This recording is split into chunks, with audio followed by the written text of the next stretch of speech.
addition to not liking gifts, I'm not a big fan of compliments. If someone's like, oh, I like this joke or something, like, that's cool, we connected there, but I also like, if a compliment's like so weird to remember it years later. Like, one time I was at the laundromat and this woman came up to me and she was like, I wish I had some alcohol so that I could work up the courage to beat you up and steal your pants. And I just love like the gulf in between like what she said and what she meant. Because what she meant was nice pants, right? And what she said is, I want to physically assault you and steal your pants. But it's not like nice pants is always the easy answer either. Because a couple weeks ago, a coworker of mine came in and he was wearing these, I would say, uncharacteristically flowy linen pants. And I said, nice pants. And he was like, yeah, I scalded my balls when I was making coffee earlier. And my other coworker was like, you guys just said thanks. But speaking of balls, so my biggest regret changed recently. For many, many years, it was that I didn't buy these California raisin lawn statues at the Goodwill Depot in Davenport. They were just like really sturdy, they were painted. I was gonna say life size, but they weren't this big. They were like Cocker Spaniel sized, you know, and just like over the years, I just keep thinking of them as like the ones that got away, you know. But recently that was replaced because my boyfriend got a vasectomy. Yeah.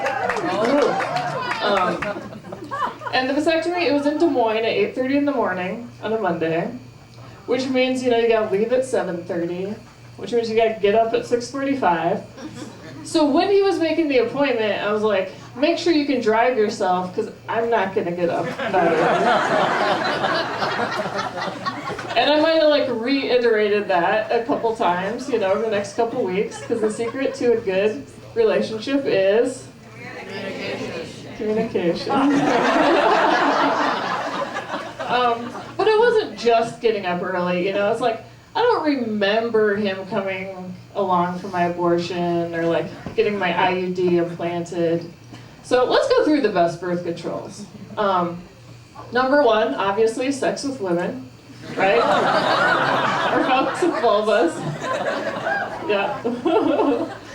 Number two, IUD, because you don't get a period and you can just act like a man.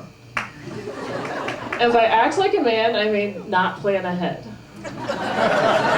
So, this is one time I was on this road trip to California, or San Francisco with some friends, and got my period, and we're in the city, and the traffic is so crazy there. So it was like heavy traffic, heavy flow, cars were not moving. I'm like, I'm just gonna jump out of the car, change my tampon behind that tree, and come back.